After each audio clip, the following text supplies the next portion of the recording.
I always thought my biggest threat was my jealous cousins, or the poison in my morning tea. But the real danger was the man paid to protect me. He never told me his real name, never let me see him bleed. He moved like a shadow, silent, loyal, untouchable. Until the night I found him in my father's study, holding a photo of a baby I'd never seen. That's when I realized he wasn't just my bodyguard. He was the secret my family spent millions to bury. And the moment I fell for him was the moment I put a target on both our backs. Would you trust the man who could save you, or the one who could ruin you?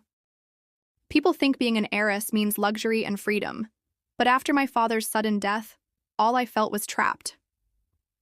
I was 24, living in a penthouse I never chose, with relatives who only called to ask about the will. My phone buzzed with fake concern, but every message was just a reminder that I was alone. The threats started small: anonymous emails, a brick through my car window, a stranger following me home from the office. The police said it was probably nothing. My lawyer disagreed. That's how Jin entered my life. He wasn't what I expected. No sunglasses, no earpiece, no "yes, ma'am." He was quiet, polite, and almost invisible, except for the way he watched everyone, like he was memorizing their faces. The first week was awkward. He trailed me to work, waited outside my yoga class, even stood in the kitchen while I made coffee. I tried to ignore him, but it is hard to pretend you were normal when someone is always 2 steps behind you. I caught my reflection in the elevator one morning: dark circles, forced smile, a stranger in my own skin. Jin stood in the corner, silent, unreadable. "Do you ever get tired of watching people?" I asked, half joking. He didn't answer. But later that night, when I found my front door unlocked, he was already inside, checking every room. "Don't worry, miss. I'll handle it," he said, his voice low and steady. I wanted to ask how he knew what to do, how he always seemed 1 step ahead. But I didn't. Because for the first time in months, I felt safe. Still, I couldn't shake the feeling that Jin was hiding something. He never talked about his past, never took a day off, never even checked his phone. And sometimes, when he thought I wasn't looking, I'd catch him staring at me. Not with desire, but with a kind of sadness I couldn't explain. I told myself it was just the job. But deep down, I wondered if I was the only one in this apartment running from ghosts. The threats didn't stop. If anything, they got bolder. One morning, I found a note taped to my apartment door. "You don't deserve any of it." No signature, just those words in blocky, angry handwriting. Jin read it, then scanned the hallway, his jaw tight. He didn't say much, but I could tell he was angry. At himself, maybe, for not catching whoever left it. After that, he changed the locks, installed new cameras, and started driving me to work himself.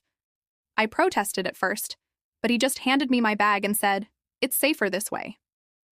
I started to notice things about him. He never slept. At least, not when I was home. He cooked simple meals, always enough for 2, but never ate with me. He kept a small notebook in his pocket, filled with names and numbers I didn't recognize. One night, I came home late from a friend's birthday dinner. Jin was waiting in the lobby, arms crossed, eyes scanning every person who walked by. "You don't have to wait up for me," I said, trying to sound casual. He just nodded. "It's my job." But it felt like more than that. The next day, my cousin showed up at my office, all fake smiles and concern. He asked about my security, about Jin, about whether I was coping with the pressure.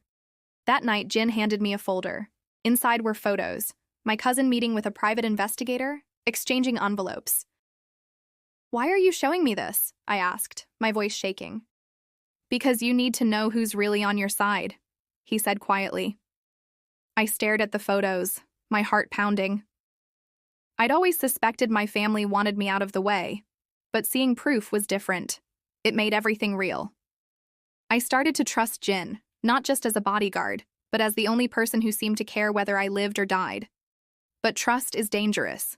One evening, after another threatening email, I broke down. I sat on the kitchen floor, knees to my chest, tears streaming down my face. Jin knelt beside me silent. He didn't try to comfort me, didn't offer empty words. He just sat there, close enough that I could feel his presence, steady and unyielding. "Why are you really here?" I whispered, my voice barely audible.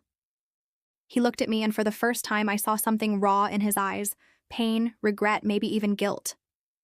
"I made a promise," he said, "a long time ago." I wanted to ask more, but he stood up and walked away, leaving me with more questions than answers. After that night, I started watching him, the way he watched me. I noticed how he avoided certain rooms, how he flinched at the sound of my uncle's voice on the phone, how he seemed to know things about my family that I'd never told him. The threats kept coming.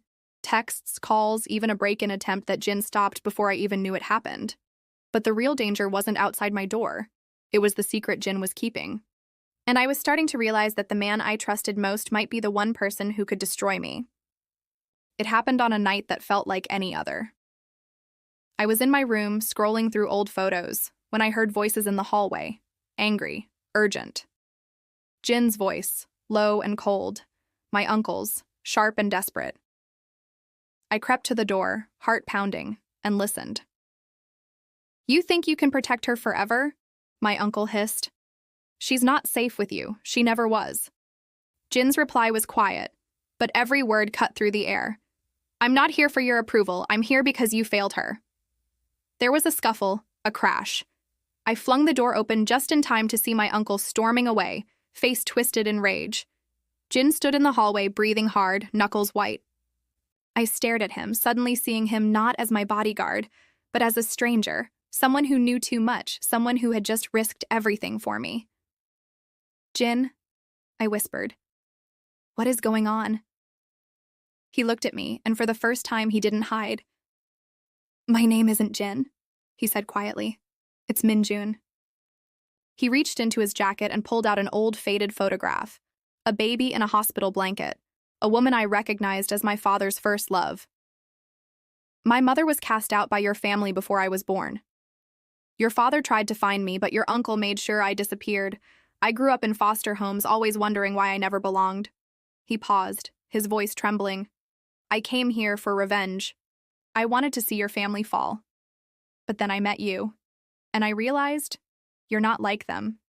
You're the only one who ever made me feel seen." I felt the world tilt beneath me. All the secrets, all the danger, all the times he'd saved me. It all made sense now. "You lied to me," I said, my voice breaking. He nodded, eyes shining with regret. "I did, but I never lied about protecting you, even if it meant betraying myself."